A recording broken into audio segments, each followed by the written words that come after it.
This is the Lenovo Thinkbook Plus 4 Twist e-ink laptop. And there aren't very many reviews about it online, so I thought I would make a review for other people who are like me. Whoa. Anyways, first of all, it feels pretty good.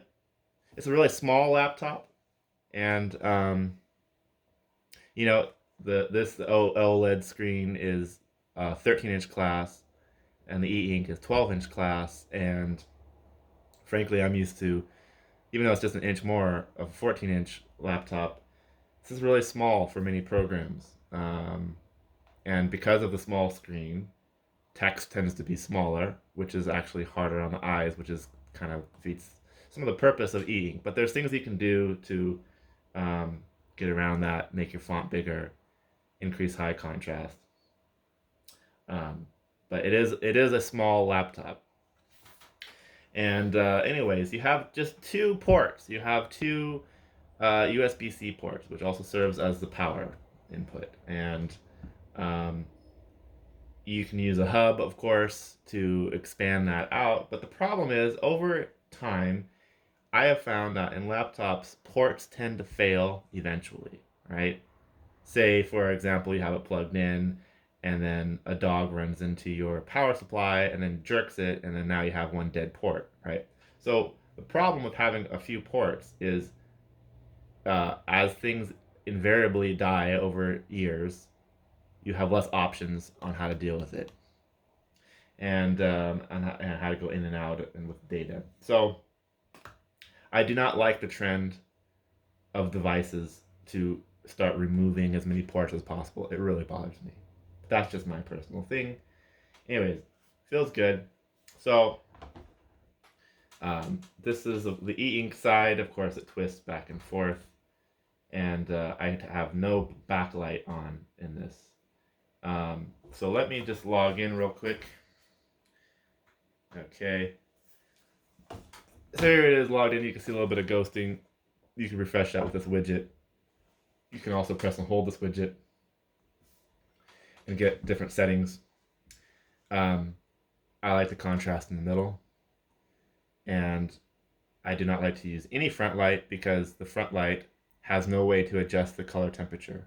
So it's a really cold front light, which defeats the purpose of using e-ink in my use, because I don't want to be exposed to blue light. I don't want to have light in my eyes. And I realize, it's kind of the difference between looking at the sun and looking at the moon, whereas the moon is reflective, and whereas the sun is actually emitting light, right? But it's still light coming into your eyes, a lot of light coming into your eyes.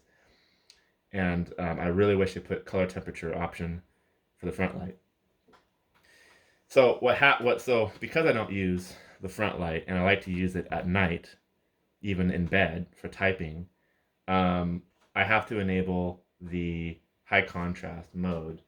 So you can go into your settings and enable a high contrast theme, and then you can do Alt, Shift, and print screen. Now it's going back into a non-high contrast mode. So for example, my calendar, here's what my calendar looks like in non-high contrast mode, and then in high contrast mode, it looks like this. So it's really helpful, though you lose your color things. But anyways, it helps with visibility. So I'll go back to Scrivener now. I'll refresh the screen a little bit. So there's a few programs I wanted to use with this device. I wanted to use LibreOffice or OpenOffice. I wanted to use Scrivener. I wanted to use project management tools like ClickUp. I wanted to use my Google Calendar, and I wanted to enter the digital note-taking world. So let me talk about each of those things. So I've already done a little bit of typing here, just some sample typing. And this is LibreOffice. This is in high contrast mode. Now, one thing is when you start typing, so I increase the font size so I can see the text better, especially at night. where I have less light, and I'm not going to use the front light. So normally you have a document which shows the margins of the paper and everything. But what happens is when you increase the size down here, you have to do horizontal scrolling to see everything, and that's really really annoying. So what you can do is you can go to View, and then you go to Web, and then it reflows the text to how much zooming you do. So anyways, you don't have to do horizontal scrolling when you do View Web, which is great. Now, the one thing about LibreOffice is it does not allow scrolling this way, which is really annoying. I have to use my trackpad or a mouse. So that's one thing. Typing feels pretty good and accurate. However, I would like a little bit more key travel. But really, it is going to be the best integrated keyboard in the e-ink market. All right. Now, another thing is if you press and hold this widget, you can get to the settings. And reading mode has a higher contrast and looks sharper, but you see there's a lot of trailing. Now, I actually put a little bit of trail on my cursor. I made the cursor a little bit bigger so I could find it better on the e-ink screen. But you see it's a lot more clunky when it's in reading mode. Just so I usually actually keep it in dynamic mode, even though I suffer from less contrast. I do wish they made this device with just black and white, because that would enable more contrast. I also wish they had a matte finish on it, because when you're using the included pen, you're just writing on glass. And the books tab series would also be like that. And writing on glass just doesn't feel good. Like I play piano, and there's a difference between a piano with weighted keys and a piano or a synthesizer without weighted keys. And I like the feeling. Feeling is really important to me. And so digital note taking is not that fun on a glass. Anyway, so this is LibreOffice. Works great as a typewriter. But when I have really large documents, multi-hundred page documents, I use Scrivener. And I love Scrivener. Scrivener is fantastic. Especially for dealing with large programs. And this is the main reason why I got this, was to use Scrivener. Now, a couple things about Scrivener is I don't have to, unlike LibreOffice, I don't have to go to View Web, but it automatically reflows my text, so I can see I don't have to do horizontal scrolling when I zoom in on the font and on the text. So that's good. It also allows me to do on-screen scrolling. I just did some test stuff here on a previous video, so you would see it. And that works really nicely. And then, over on the left side, of course, you have your binder, which has the different sections and subsections and subsections of the document, which is really useful. So this works really well. Though I will say this is all kind of small. The user, the actual writing space feels good, especially because you can zoom in with it. But some of the other things like the binder and the toolbars is a little small on a 12-inch class screen, but it still works. And then I showed you the Google Calendar. That also works well. Yeah, I could also show you ClickUp. Before I do that, I also want to show you that the screen has a little bit of movement, as you can see. I think that's not like, I don't think that's inherently a bad thing. I don't think, I think that's part of the design, but just something to note. Also, I like bezels. I like bezels on all devices because it helps protect the screen, especially when it's out a little bit. This is out like by like a millimeter, probably. So that's good. And all right, so I'm not even going to show you the OLED screen because it's just a regular laptop. It looks good. It's touchscreen. It's great. So let me just go to here. Let's see. Let me just try to find something I'm willing to show the world. Let's see here.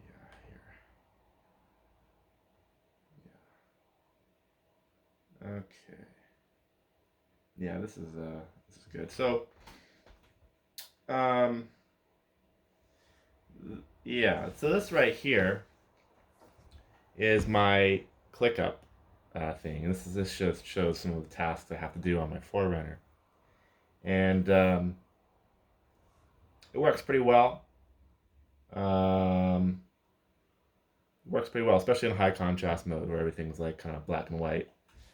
Um, so yeah, that works on E-Ink, which is fantastic. Now I'm going to switch the switch to the other, or I'm actually going to flip this around, flip it around, and yeah, okay. So then I'm going to switch the screen to be. Let's see here. Go here and go there. All right. So I just flipped the screen to be on the other side, and I'm waiting for it. Yeah. Okay. All right. Never mind. Well, because I closed it. Okay, here it is. So let's see. All right. So here is the tablet mode of the E-Ink screen. And let's see, here's the reading situation. I don't have anything in it. So I can't really say anything about it. Now, how do I get out of it? I get out of it that way.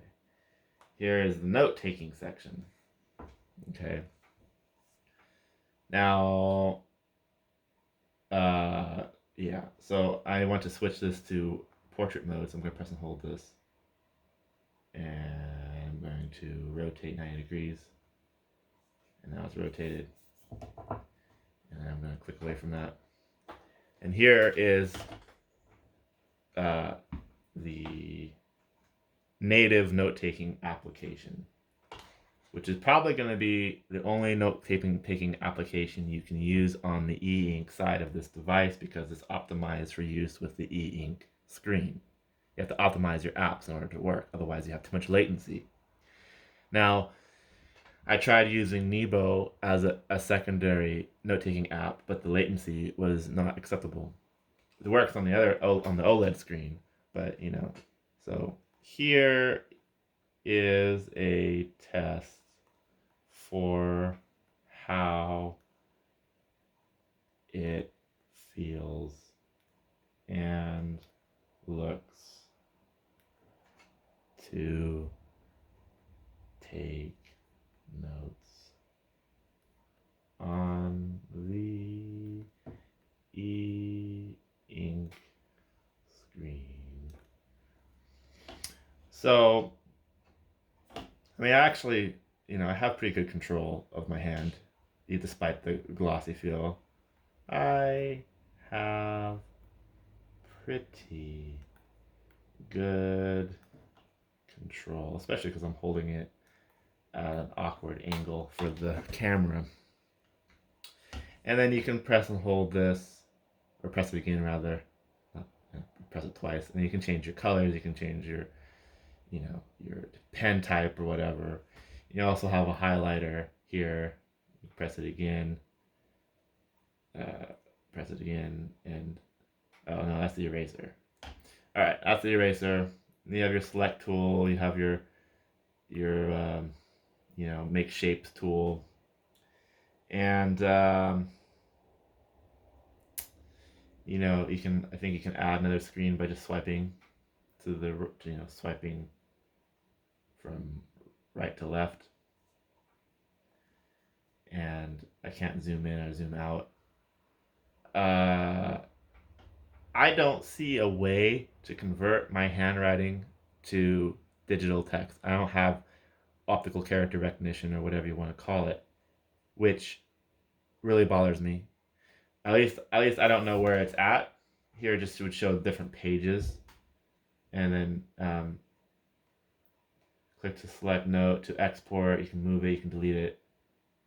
Export. Let's see what export does. Export as PDF, export as image. Well, that doesn't really convert to text for me, and that bothers me. And then I can upload, export page as picture, export notes as PDF, export notes as image. Well, that doesn't really help me. I want to be able to convert my text, and it doesn't seem like it immediately does that, which, for my purpose, defeats the reason. And like I say, Nebo works great as a digital note-taking app. However, it doesn't work because it's not optimized for this application. So that's unfortunate. And yeah, so I'm just going to X out of that. Just for fun, I could probably go to, and then you can also look at the window screen on this side too, like normal desktop screen. You can also change your settings, see what kind of setting options we have. Lid close setting. So like, when you close your lid, it can ask you what it wants to do, or it can just automatically do something. Floating button settings, Eink themes. Yeah. Anyways, pretty basic. Automatically convert handwriting to text. Writing with a text pen to automatically convert your text. Use natural gestures. So OneNote would be really great. Let's see if we can add a page to some note, random page here, untitled page. Let's see if OneNote will work. I don't actually know how to use OneNote, so forgive me. Okay, so, whoa. We're gonna change the line thickness to be smaller. And can I make the screen bigger? Like, why is it? There it is, okay. So, I want to use, why can't I find a different pen?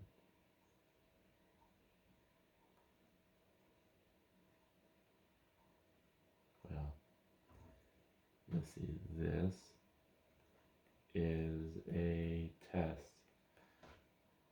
You can see there is latency, and that is annoying. Yes, it is very annoying. I don't know why I can't get to that other option. Oh, here it is. Here's the pen option, or the text pen option. This is the text. Oops, let me just erase that. I don't know how to do that. Text.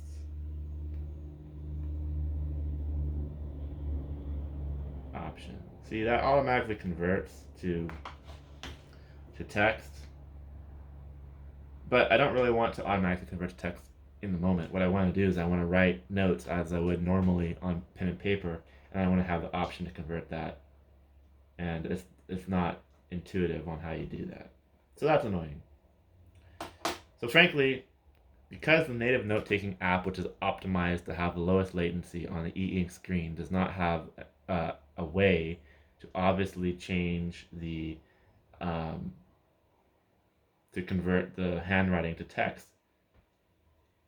digital note-taking doesn't really work for me. And I don't want to use the OLED screen and use another third-party app like Nebo, because I think it's just, frankly, at meetings and things, it's just kind of rude to be looking at a bright screen. I don't like that.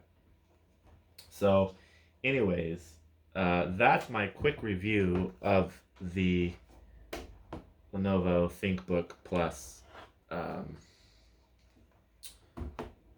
4 laptop. Yeah. Just for fun, this is what the screen looks like in OLED. It looks really good. It's LibreOffice. I can't do scrolling, but I can use the trackpad to scroll on LibreOffice.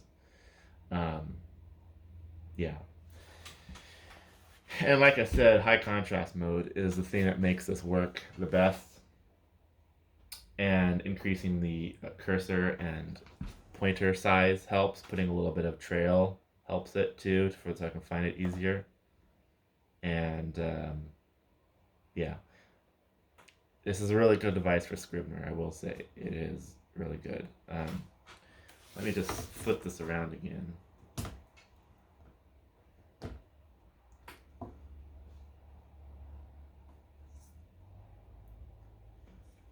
Yep. All right. Here it is. So, like I say, you can increase the front light, which is really nice when there isn't a lot of background light, but it's cold, and that defeats my purpose. So, don't like that. Webcam looks good.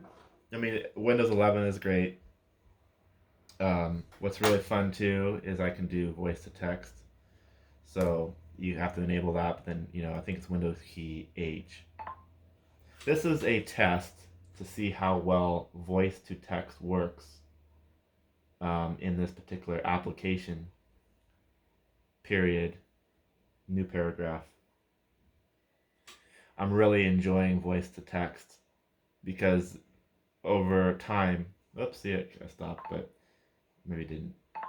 I'm really enjoying voice to text because it seems to be getting more accurate, and you can even include punctuation as you write. New paragraph. New paragraph. I find that the Windows voice to text feature works better than Google's voice to text feature, because for some reason Google just automatically shuts off voice to text when it thinks you're done, which is really annoying because it doesn't allow you time to actually think about what you're going to say. We're going to see if this actually will type for me.